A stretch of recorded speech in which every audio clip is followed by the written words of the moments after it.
Napi manten yang biasanya dibakte untuk tangkil ke pura niki. Yang dibawakan tangkil bakti ke pura Kilap adalah yang canang boleh. Jati ada juga yang lunas saling pada sendiri. Kemudian ada yang berusaha, yang berdagang, juga ada yang sekolah.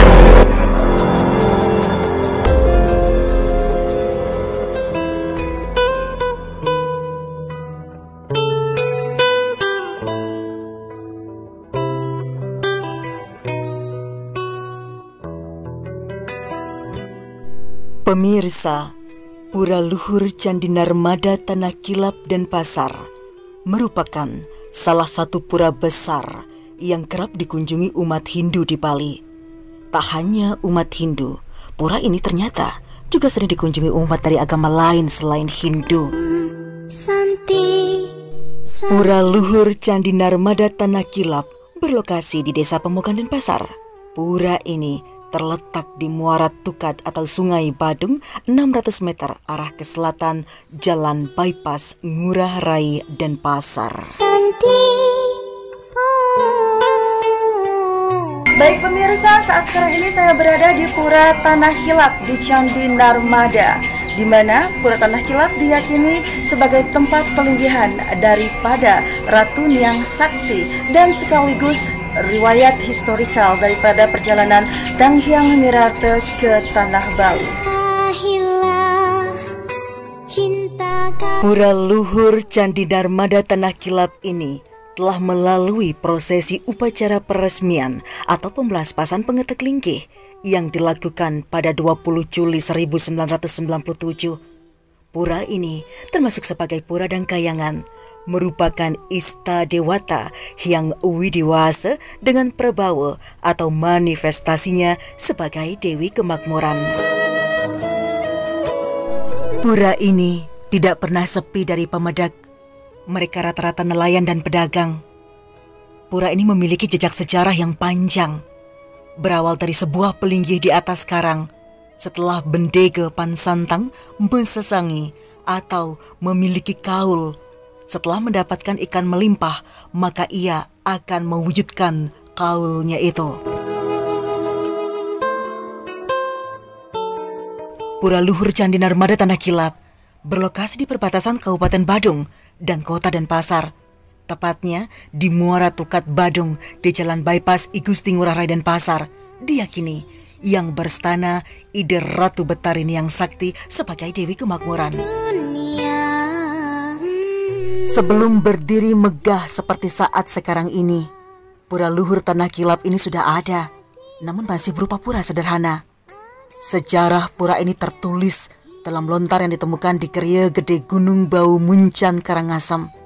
Adapun sejarah dari pura ini yakni pada zaman pemerintahan Kerajaan Bandana Raja di pesisir bagian selatan Pulau Bali, hiduplah seorang bendege atau nelayan bernama Pansanteng yang sehari-harinya hidup dari aktivitasnya sebagai nelayan di muara sungai yang menghadap ke Laut Selatan Bali. Pada suatu hari, ketika sedang melaut, ternyata Pansanteng sama sekali tidak mendapatkan hasil. Dan kejadian tersebut berlangsung selama 3 hari berturut-turut. Akhirnya, pada hari ketiga, Pansanteng mengucapkan janji atau sesangi dan juga kaul. Jika mendapatkan ikan, maka ia akan mengaturkan pekelam dan doanya pun terkabul.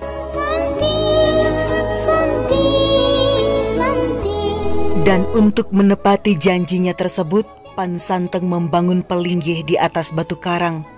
Setiap hari, dengan tekun, sang bendege menghaturkan bakti di pelinggih tersebut.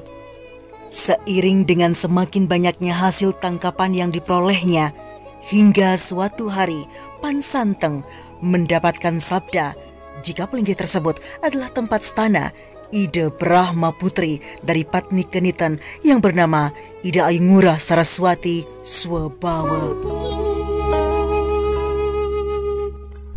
Seperti itulah intisari dari sejarah Pura Luhur Candi Narmada. Dan pura tersebut selama berabad-abad tetap berupa pelinggih batu sederhana di atas karang. Sehingga akhirnya dilanjutkan Sudana pada tahun 1958. ada seorang ibu dari Kuta menerima Pak Wisik untuk membangun sanggar agung di kawasan Pelinggih Ratu Nyang Sakti itu. Akhirnya, sanggar agung pun dibangun dan lambat laun Pelinggih tersebut semakin banyak dikunjungi oleh masyarakat dari seluruh kota Denpasar maupun dari luar Denpasar, terutama oleh para pedagang dan nelayan. Pura ini menjadi tempat untuk memohonkan anugerah. Seiring dengan perkembangan zaman, secara perlahan pembangunan Pura Luhur Tanah Kilap semakin berkembang dengan beberapa gedung dan bangunan lainnya, mulai dari Balai Kulkul, Pelinggih Ratu Gede Bendeke, Gelungkuri, Pelinggih Padmesana, Pelinggih Meru, dan Negara Segara, Pelinggih Betara Rambut Sedana, Pelinggih Pengelurah, Pelinggih Betara Wisnu, Pelinggih Ratu Bagus, Jineng, dan yang lainnya. Kami dari pemangku Luhur Tanah Kilap ya, yang berada di lokasi Desa Pemoga dan Pasar Selaran. Pura ini adalah pura dan kayangan. Puja Wali dilaksanakan pada purnama yang bersana di sini adalah buatan yang sakti. Ya, perjalanan ide dan yang gitu. Napi mantan yang biasanya dibakte untuk tangkil ke pura niki. Yang dibawakan untuk tangkil bakti di Pura Tanah Kilap adalah yang canang boleh. Jati ada juga yang lunas dari pada sendiri. Ada yang berusaha, yang berdagang, juga ada yang sekolah meminta warung berhasil si Jironing memberikan kepintaran Jironing sekolahnya. Punapi penangkilan iriki nyabran rahina napi nyabran hari raya purnama tilam napi-napi. Di Pura Luhur Tanah Kilap ini selalu buka. Tidak ada yang tertutup. Mungkin yang paling ramai adalah purnama, film dan keding krion. Yang lainnya bisa biasa saja. Puja Walinya biasanya berapa hari nyejar? Kalau Puja Wali Pura Luhurnya adalah di purnama Ningkasya, penyejarannya adalah 7 hari. Pada 3 hari, baru jadi 3 hari pun itu Ida Belanda melaksanakan satu pemasaran. Memasar jadi banyak pedagang-pedagang yang tanggal di sini, jadi hasil dagang yang ada di pasar di pasarnya sini bersimul mendapatkan ya laris di. Seksama aja mangku. Ratu Nyang Sakti adalah Dewi Pengasih, selalu ada untuk umatnya dan sangat sayang kepada umatnya.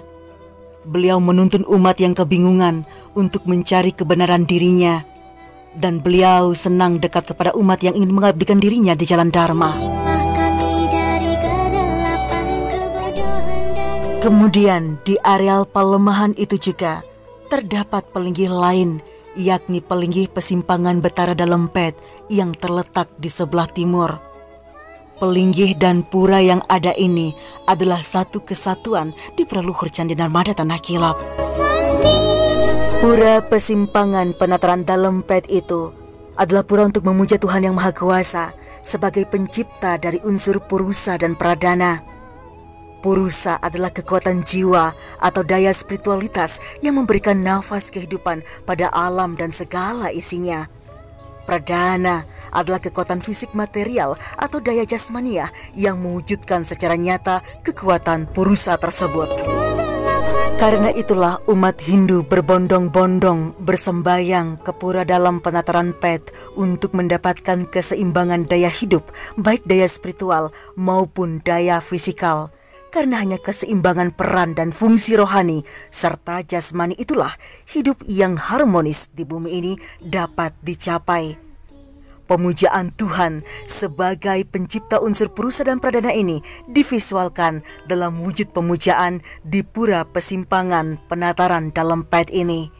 Visualisasi itu merupakan perpaduan konsep Hindu dengan kearifan lokal Bali. Selain umat Hindu, umat agama lain juga banyak yang datang ke Pura Luhur Candi Narmada ini. Seperti umat Buddha dan bahkan juga umat Muslim datang ke pura untuk bersembayang ataupun bermeditasi. Kesan-kesan dari mereka yang pernah datang adalah getaran aura beliau sangat luar biasa, yakni ide Ratu Niang Sakti, Ratu Gede Sakti, Tapak Geni, dan Taman Suci. Orang-orang yang datang juga dari luar Bali, dari Jakarta dan Jawa, juga daerah Lombok, Solo, Surabaya, dan wilayah lainnya di Indonesia. Mereka mengakui sangat senang bermeditasi di tempat ini, yang diakui aura beliau amat sangat kuat. Baik pemirsa, demikianlah sekelumit kisah tentang keberadaan Ratu Niang Sakti dan juga Ratu Gede di Pura Luhur Candi Narmada Tanah Kilap. Semoga informasi ini bermanfaat untuk seluruh umat Hindu sedharma yang berada di Bali, Nusantara maupun di seluruh dunia. Akhir kata, saya kreator video Juru Tapakan Selobi Omnivora mengucapkan terima kasih kepada seluruh pemirsa. Sampai jumpa.